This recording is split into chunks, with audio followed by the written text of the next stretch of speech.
बसस्थानकाचे लोकार्पण. एसटीच्या आधुनिकीकरणाचा नवा टप्पा सुरू. परिवहन मंत्री प्रताप सरनाईक.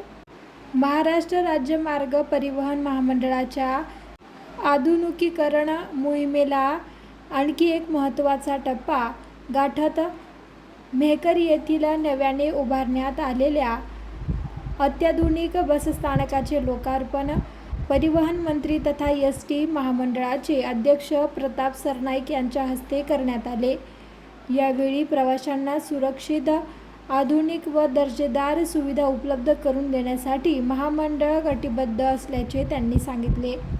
लोकार्पण समारंभास केंद्रीय आरोग्य व कुटुंब कल्याण राज्यमंत्री प्रतापराव जाधव, आमदार किरण सरनाईक, धीरज लिंगाडे, सिद्धार्थ खरात, मेहकर नगरपालिका अध्यक्ष किशोर गारोळे, माजी आमदार संजय रायमुलकर यांच्यासह महामंडळाचे अधिकारी, कर्मचारी तसेच नागरिक मोठ्या संख्येने उपस्थित होते.